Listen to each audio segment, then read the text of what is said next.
Canelo versus Edgar Berlanga is now happening since Edgar Berlanga is now a mandatory challenger. Who's actually going to win this fight? Well, before we talk about who's going to win this fight, let's take a look at their latest performances in which Canelo fought Jermell Charlo, in which Jermell Charlo was just trying to survive throughout the whole entire fight.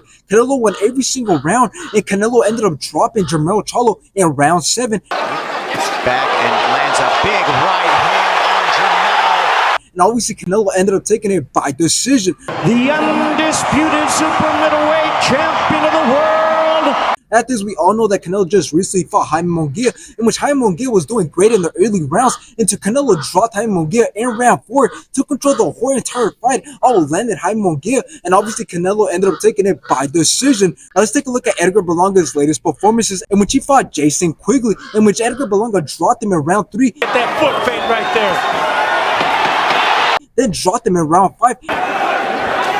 Oh, they're going to call that a knockdown? And then dropped him twice in round 12. Flipping that jab out there isn't going to get it done. Good.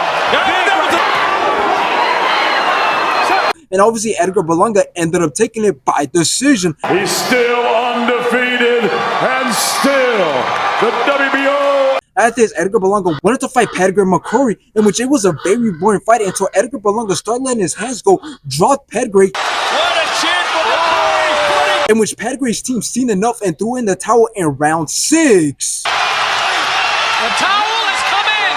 The towel has come in! Now, here's the thing. Based off Canelo's latest performances, it kind of seems like he's somehow getting better, and that is because if he dropped Charlo late in the fight, even though Charlo had no intention of fighting, just surviving, and the fact that he just dropped Jaime Munguia early on in the fight, even though Jaime Munguia was putting up a fight, just shows that he still might have it in him to defeat anybody who wants to challenge him besides David Benavidez. But now that Edgar Berlanga just stated that he's mandatory for Canelo, and it's most likely going to happen in September, just tells me that Canelo can get comfortable because Edgar Berlanga is ranked number 5 in the super middleweight division, and it's clear that he has the power to hurt and knock out anybody, but at the same time, he does have a big disadvantage going into this fight if this fight does end up happening, and that is that he lacks overall experience and high level experience. So the same way that Canelo was able to outperform Jaime Munguia, I believe that we will see the same thing here. So in the end, that's what I believe. I believe that Canelo will easily win this fight, and who knows, he actually might be able to stop Edgar Berlanga, as I do see Edgar Berlanga being less of a challenge than Jaime Munguia.